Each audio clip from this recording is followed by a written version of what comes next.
دخلت حوالي الساعة 6 صباحا وخرجت. لە کاتژمێر 5 بۆ 6 چوومە بانک و دەرگاکانم کردەوە، چوون بۆ ژووری خەزینە قاسا، دەرگای قاسم کردەوە و 400 میلیۆنم برد.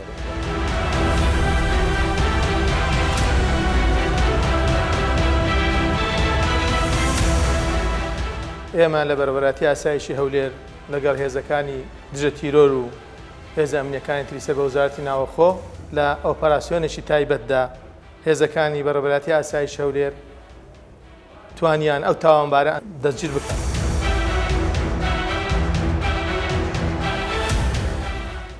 اكتشفنا بأن البنك مسروق لأن کاتێک چوینە دەوام لە کاتی هەژماردنی پارەکان بینیمان کەموکوڕی هەیە 400 میلیۆن دیار نەبوو. دواتر سەیری کامێراکانمان کرد، تۆمەتبار ماسکی بەستا بوو، ئەوەش هۆکارێکی قورس بوو بۆ دۆزینەوەی.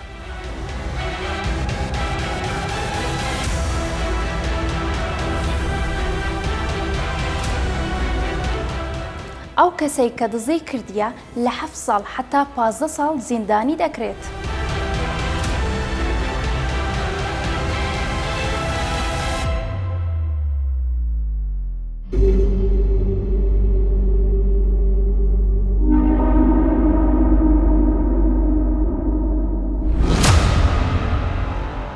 شێنپەنجە باس لە تاوانێکی گەورە و پڕ لە مەترسی دەکات. ئەو تاوانەش لەلایەن تۆمەتبارێک ڕێکخراوە و پلانی جەهەنەمی بۆ دانراوە. یاساناسان و پیاوەمنیەکان ئەو تاوانە با خوتەی جەهەنەمی وەسف دەکەن، چونکە شارەزایانە و باوەردی پیلانی ئەنجامدانی بۆ داڕێژراوە.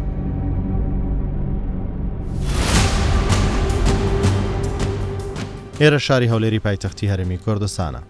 ئەو شارە و هەرێمی کوردستان بە هەوڵی حکومەتی هەرێمی کوردستان و هێزەکانی ناوخۆ و وەزارەتی ناوخۆ و دەستگاکانی ئەنجومەنی ئاسایشی هەرێمی کوردستان لە ژێر چەترێکی ئارام و لە دەستێکی ئەمیندا. ئەو ئارامیە وای کردو لە هەموو دنیا خەڵک بۆ کار و وەبەرهێنان و بازرگانی و گەشت ڕووی تێ بکەن. ئەمەش لە ئەنجامی شەونەخوونی هێزەکانی ئاسایش و ناوخۆ بەرجەستە بوو.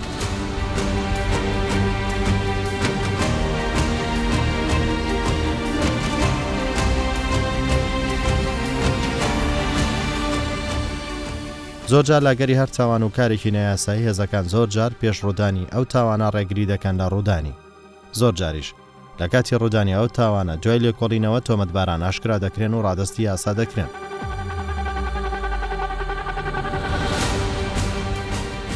بۆ یەکەم جار تاوانێکی هاوشێوی فیلمەکان ئەنجام دەدرێت.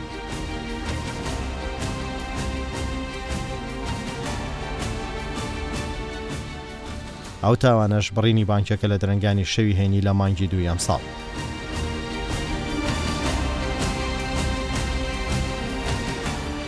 یەکێک لەو تاوانانەش ئەنجامدانی تاوانی دزیە لە شاری هەولێر لە گەڕەکی بەختیاری لە بانکێکی گەورە کە پڕ لە دراوی عێراقی بووە.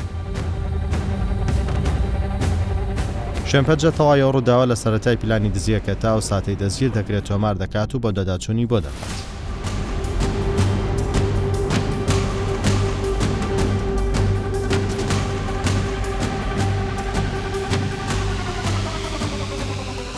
ڕووداوەکە لە درەنگانی شەوی هێنی لە کۆتای هەفتە ڕوودەدات. تۆمەتبارەکە بە ڕەگەز عەرەبە و خەڵکی بەغدایە، ماوەی چەند ساڵێکە لە شاری هەولێر نیشتەجێیە. ماوەیەک لەو بانکە کار دەکات و دواتر واز دەهێنێت. دوای وازهێنانی پلانی بڕینی ئەو بانکە دادەڕێژێت. وردەکاری پلانەکە لەبەر هەستیاری و لایەنی ئەمنی لێرە باس ناکرێت. دوای چوونە ژوورەی لەو بانکە دەچێتە شوێنی خەزانەی بانک کە بڕێکی زۆر لەو دراوە عێراقیانەی تێدا هەڵگیراوە. تۆمەتبار لەو دزیە ماسکی تایبەت بەکار دەهێنێت تا نەناسرێتەوە.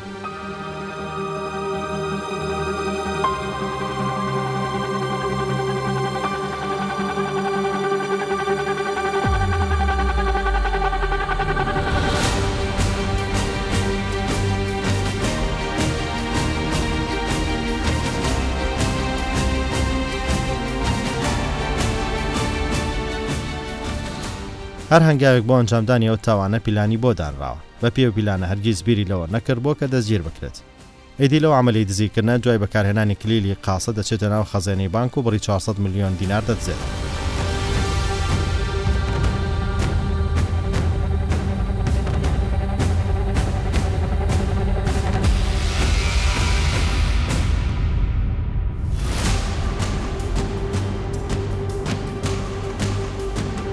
دوای 2 ڕۆژ لەو کارەی دارێەوە بانکە بۆ دزیە دەزانن، چونکە ڕۆژانی هەینی و شەمە لەو بانکە پشووە.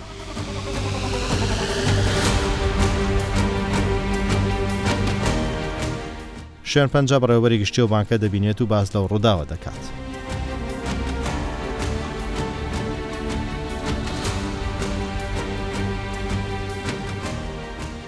بالبداية هي تمت سرقة المصرف يوم 3/12 يعني صادف يوم جمعة بعدها يوم الأحد من داومنا لە سەرەتادا ئەو دزیە لە ڕۆژی هەینی بەهۆی پشووی هەفتە ئەنجامدرا. پاشان ڕۆژی یەکشەم لە بەرەبەیانێک ئاشکرا بوو لە بانکەکەمان دزی کراوە. لەو دزیە تۆمەتبار کلیلی کۆپی و جۆکەری بەکارهێناوە. بەڕاستی ئەو دزە شارەزایانە ئەو کارەی ئەنجامداوە و ئەو تاوانە کارێکی قورس و نادیار بوو. سەرەڕای هەبوونی کامیرای چاودێری و پاسەوانی بانک و زەنگی ئاگادارکردنەوەی ئەو بانکیان بڕی تاوانێکی قورس و نادیار بوو. تۆمەتبار لە ڕێگەی دزینی کلیلی قاسە لە ژووری پاسەوان و کۆپیکردنی ئەو کلیلە ئەو تاوانەی ئەنجامدا. 400 مليون.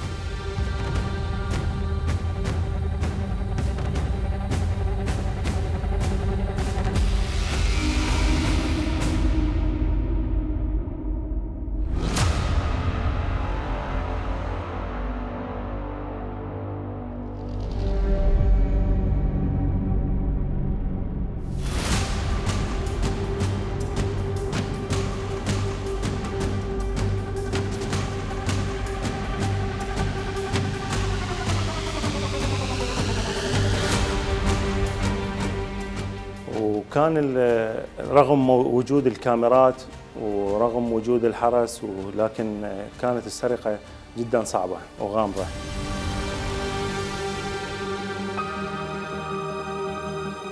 اكتشفنا السرقة يوم الأحد بعد ما داومنا عند فتح القاصة مطابقة صباحية اكتشفنا بأن نقص عندنا مبلغ 400 مليون. کاتێک چوینە دەوام لە کاتی هەژماردنی پارەکان بینیمان کەموکوڕی هەیە 400 ملیۆن دیار نەبوو.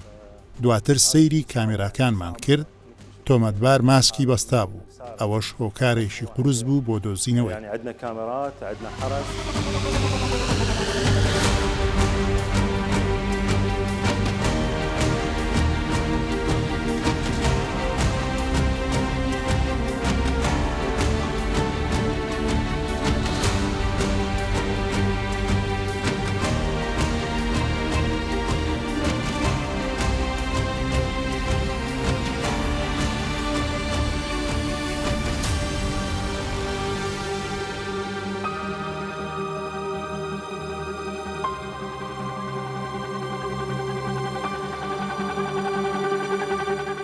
سەبارەت بەو تاوانە دەچین ئاسایشی هەولێر لێرە گوتەبێژی ئاسایشی هەولێر باس لەو تاوانە دەکات.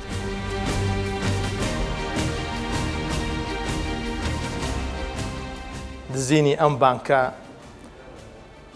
ئەنجامدانەکەی تاوانێکی نوێ بوو بە نسبەت ئەو تاوانانی کە لە ساڵانی ڕابردوو لە هەرێمی کوردستان ڕوویانداوە نەک هەر لە شاری هەولێر. ئەو تاوانبارە ئەو هاوڵاتیەکی عەرەبی عێراقیە کەوا ماوەیەکە لە شاری هەولێر نیشتەجێیە و پێشتریش هەر لە هەمان شوێن کاری کردووە بۆ ماوەی چەند مانجێک لەسەر ئیهمالی و ناچالاکبوونی لەم شوێنە دەرکرا بوو.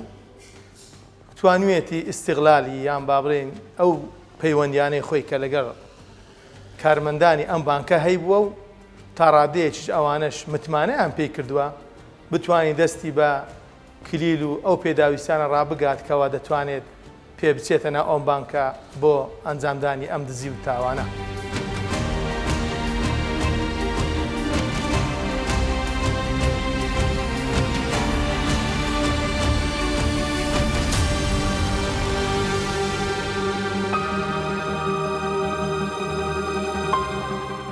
طبعا بعدها صار تحقيق ويا كل الموظفين ويا كل الحرس. پاشان دەستمان کرد بە لێپێچینەوە لە هەموو کارمەند و پاسەوانەکان گومانمان لە 8 کەسە بوو. ئیدی ئاسایشی هەولێر هات و دەستی کرد بە لێکۆڵینەوە لەگەڵ مکافحەی هەولێر. وكان لهم دور كلش عظيم جبار يعني. دەستگامنیەکان لێکۆڵینەوەیان دەست پێ کرد بە تایبەت ئاسایشی هەولێر کە ڕۆڵێکی گەورەی هەبوو لە هاوکاری و لێکۆڵینەوەکان. سەرەڕای ئەوەی کە تاوانێکی نادیار و شاراوە بوو بەهۆی بەکارهێنانی ماسکێک کە شێوەی ڕاستەقینەی هەبوو بۆ داپۆشینی تاوانەکەی دزیەکی گەورە و قورسیش بوو. فترة وجيزة كلش اكتشفوا بأن ئەوەی ئێمە بینیمان لەو دزا بەو ماسکە تەنها لە فلیم بینیمانە. يستخدم احنا شايفيه فقط بالافلام.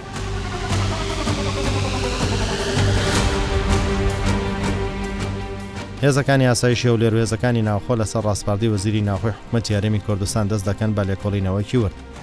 چاودێری جوڵەی تۆمەتبارەکە دەکرێت.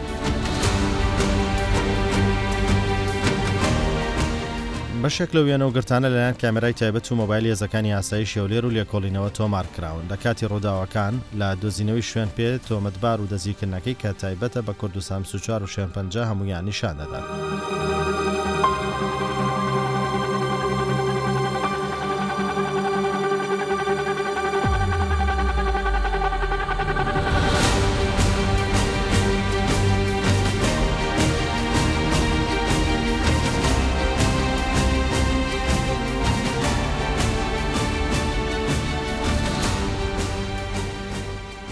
لە ڕاستیدا ئەو تاوانە گەورەیەکەوە ئەو جارە ئەنجامدرا بوو لە برینی بانکێک لەلایەن هاوڵاتیەکی عەرەبی خەڵکی دانیش بەغدا کەوا بڕی 400 میلیۆن دیناری تێدا دزی بوو بە شێوەیەکەوە ئەم جارە ئەو هاوڵاتیە هەڵسا بوو بە بەکارهێنانی ماسک واتە نەک تەنها دەمامچێکی ڕەشی کە خەڵک دەیپۆشەیە ماسکێکی تایبەتمەندی کڕی بوو لە یەکێک لە وڵاتانی دەرەوە و ئەو ماسکەکەەوە تەواو شکل و شێوەی بە کەسێکی تر دەچیە لە بەردەم کامیرەکانی چاودێریدا تۆوا دەزانی ئەوە کەسێکی ترە واتە شێوەی ئەو کەسە ون دەکات و دەیانەوێت سەرداوی تاوانەکان لە لێکۆڵینەوە و لە دەستگا پەیوەنددارەکانیش ون بکات.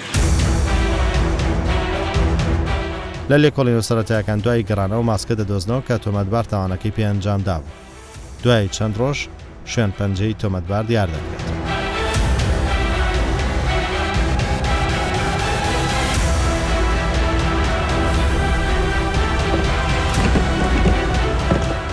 هێزەکانی دژە تیرۆری کوردستان و ئاسایشی هەولێر لە ئۆپراسیۆنێکی تایبەت دەردەچن تا تۆمەتباری سەرەکی دەستگیر بکەن.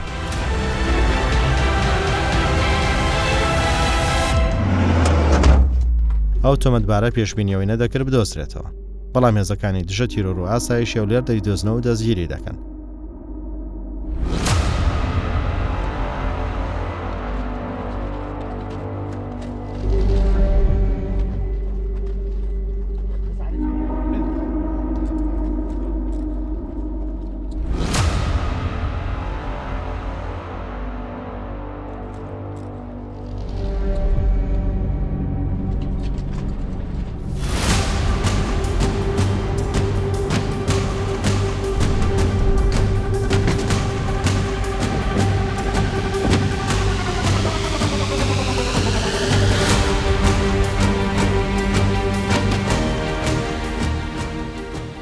ونشكر طبعا نشكر احنا الاسايش بشكل خاص وكل الاجهزه الامنيه اللي ساهمت. سوپاسی ئاسایشی هەولێر و دژە تیرۆر دەکەین کە هاوکار بوون و سوپاسی وەزارەتی ناوخۆی هەرێمی کوردستان دەکەین. ئێمە وەکو بانک کە شاری هەولێرمان هەڵبژار لەبەر ئارامی و بەهێزی ئاسایشەکەی هاتین و کە ژمارەیەکی زۆر لە بازرگان و وەبەرهێنەران و بانکەکان لێرن ئەمە شانازیە بۆ حکومەتەکەی و خەڵکەکەی. بۆیە سوپاسی ئاسایشی هەولێر و وەزارەتی ناوخۆ دەکەین. آسایش أربيل اللي ساهمت بهاي اكتشاف الجريمة كل الشكر والتقدير إلى آسايش أربيل ووزارة الداخلية وكل الأجهزة الأمنية اللي ساهمت بالكشف عن هاي السرقة.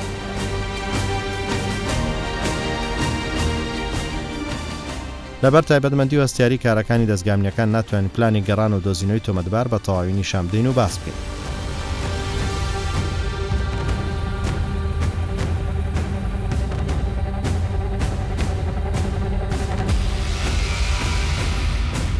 ئێمە لە بەرەبەراتی ئاسایشی هەولێر لەگەڵ هێزەکانی دژە تیرۆر و هێز ئەمنیەکانی تری سەر بە وەزارەتی ناوەخۆ پۆلیسی هەولێر توانیمان لێژنەیەکی تایبەتمەند بۆ ئەم ڕووداوە پێک بێنن کە لێژنەی تایبەتمەندترمان هەیە بۆ ئەم زۆرە ڕووداوانە و ئەم زۆرە تاوانانی کەنا پارێزگای هەولێر ڕوودەدات.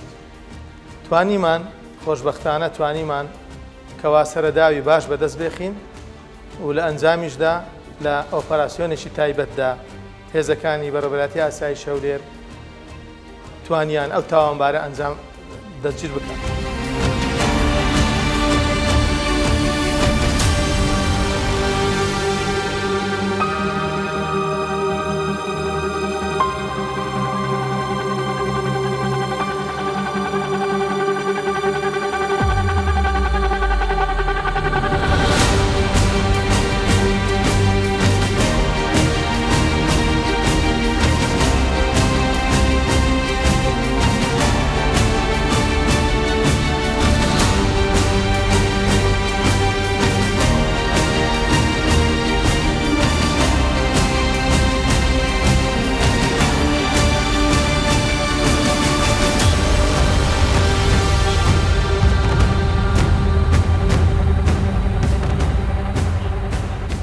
دوای وەرگرتنی ڕەزامەندی دادوەر لەگەڵ هێزەکانی ئاسایشی هەولێر و بەشێک لە لێکۆڵەرانی دادی تۆمەتبار دەبینین و دەچینە شانۆی تاوان کە تێیدا ئەو تاوانەی ئەنجامدا بوو.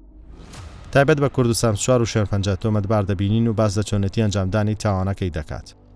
هاوکات لەگەڵەوە هێزانی ئاسایش و نوێنەری یاسا دەچینە شوێنی مەسرح جەریمە شانۆی تاوان دووبارە چۆنێتی ئەنجامدانی دەگێڕێتەوە.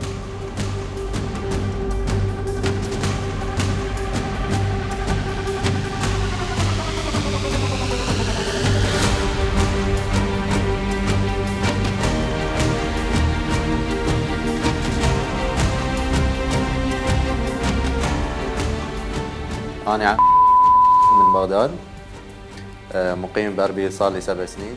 من ناوم خەڵکی بەغدام و ماوەی 7 ساڵە لە شاری هەولێر نیشتەجێم. ماوەی 3 ساڵیش لەو بانکە کارم کردووە و دواتر بەتاڵم کرد. دوای وازهێنانم بەرارمدا ئەو کارە دەزیە بکەم. پلانم دانا بە چەند هەنگاوێک جێبەجێ بکەم. هەنگاوی یەکەم هەڵسام بە دزینی کلیلی دەرگای قاسە و بانکەکە لە فەرمانبەری خەزێنە. ئەویش کلیلی خەزینەی بانکەکە بوو کە لە پاسەوانی ئەو بانکە بردووە. لە هەمان ڕۆژدا کە بردم کۆپیم کرد و گەڕانمەوە شوێنی خۆی. هي مروة. بعد ما سرقت المفاتيح مال الخزنة من مروة سرقت المفاتيح من الحرس، أخذتهم استنسختهم بنفس اليوم ورجعتهم. كان استنساخ ورجعت المفاتيح بنفس اليوم. بعد ذلك توجهت إلى الخطوة الثانية اللي هي اشتري قناع أغير. هەنگاوی دووەم ماسکێکم داوا کرد و کڕیم کە شێوەی کەسێکی دیکە بوو. زۆر لە ڕاستی دەچوو بۆ شاردنەوەی دەم و چاوم تا خۆم لە کامێراکان و ئاسایش ون بکەم. کە ئەو ماسکەم داوا کرد نەمتوانی لە ڕێگەی فڕۆکەخانەی هەولێر داخلی بکەم. لەبەر توندی هێزەکانی ناوخۆ ئاسایش دواتر لە ڕێگەی پارێزگای کەرکووک هێنام. لە هەنگاوی سێم ماتۆرسکلێکم لە ڕێگەی فەیسبووک کڕی. لە هەنگاوی چوارەم چوومە ماڵی خزمێکم لەسەر ڕێگەی کۆیە. دوای نووسن لە کاتژمێر 2 بۆ 3 لە سەربان هاتمە خوارێ و بە تاکسی چوون بۆ لای باخچەی ئاژەڵان. لەوێ ماتۆسکلەکەم شاردووبەوە و تا ئاشکرا نەبم. دواتر بەو ماتۆرسکلە چوومە هەولێر. سەرەتا لە شەقامی چلمەتری هەولێر ماتۆڕەکەم ڕاگرت و دەستم بەو دزیە کرد. لە کاتژمێر 5 بۆ 6 چوومە بانک و دەرگاکانم کردەوە. چوون بۆ ژووری خەزینە قاسا. دەرگای قاسم کردەوە و 400 میلیۆنم برد. دواتر چوون بۆ ڕێگای مووسڵ و دواتر بۆ ڕێگای کەرکووک تا سەر لە هەمویان تێک بدەم.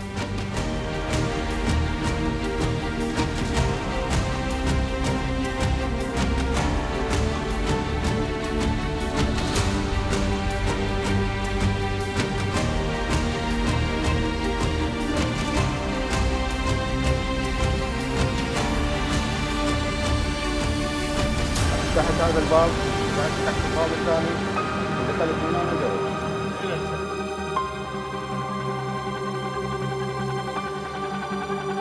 نزلت من هنا فتحت هذا الباب.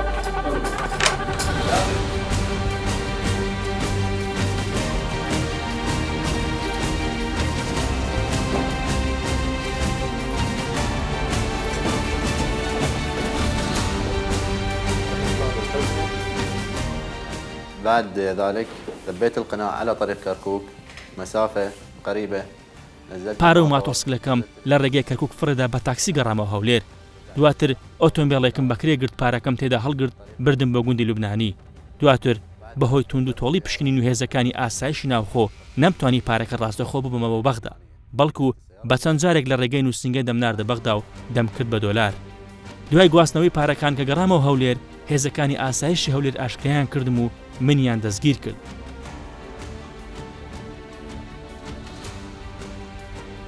دخلت من هنا كان الفلوس هنا، طلعت على الفلوس، شفت الفئات سحبتها وطلعت من هنا. بەڕاستی پێشبینی ئەوم نەکرد بوو دەستگیر بکرێن بەهۆی ماسک و پلانەکانم بەڵام دەستگیر کرا. الأسايش في أربيل كشفني ولزمني، حاليا أنا معتقل.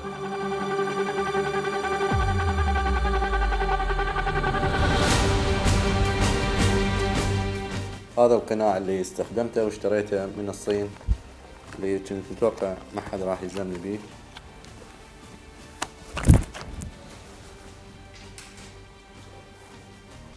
اللي في حياتي ما كنت راح أتوقع إنه الأجهزة الأمنية تكشفني أو تلزمني بهذا القناع.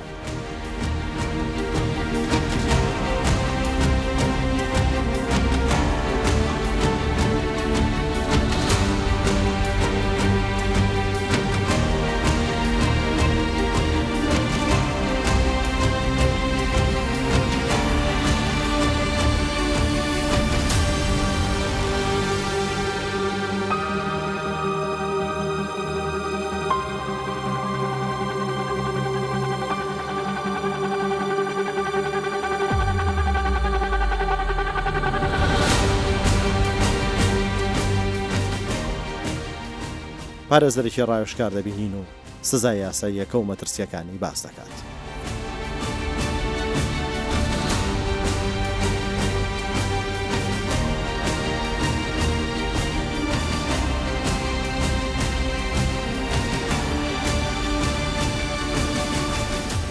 دزیکردن بەدەست سەرداکردنی و بردننی پارە و سامانی کەسێکی تر بەبێ هیچ مافێکی تێدا هەبی، ڕەنجی شانی کەسێکی تر بۆ خۆی دەبات. لە شەریعەی ئیسلامیش هاتیە کە سزای دزیکردن دەست بڕینە. لە ئاەتی قورئانیش باسی داکە السارق والسارقة فاقطعوا أيديهم. لە یاسادا هاتیە لە 7 ساڵ حتا 15 ساڵ سزای دزیکردن. لە 7 ساڵ حتا 15 ساڵ سزایەکە ئەگەر زروفی مشەدەدەی تێدا هەبی، یان بە پلان بیتن، یان بە گروپ بیتن، یان دزیەکە بە شەو بیتن، زروفەکەی لە 7 ساڵ حتا 15 ساڵش دەروە. ئەو کەسەی کە دزی کردیە لە 7 ساڵ حتا 15 ساڵ زیندانی دەکرێت. شوێن پەنجە باز لە تاوانەکان دەکات، لە هەر ئەڵقەیەکیدا باز لە تاوانێکی دیاریکراو دەکات. بە دۆداچوون بۆ تاوانانە دەکات و لێکۆڵینەوە لە ڕوودان و هەوڵ هێزەکانی ناوخۆ ئاسایش بۆ ڕێگریان دۆزینەوەی تۆمەتباران و تاوانباران دەکات. دەمانەوێت ڕێژەی تاوان کەمتر بێتەوە و کۆمەڵگەیەکی هۆشیار و یاساناس بنیاد بنێت.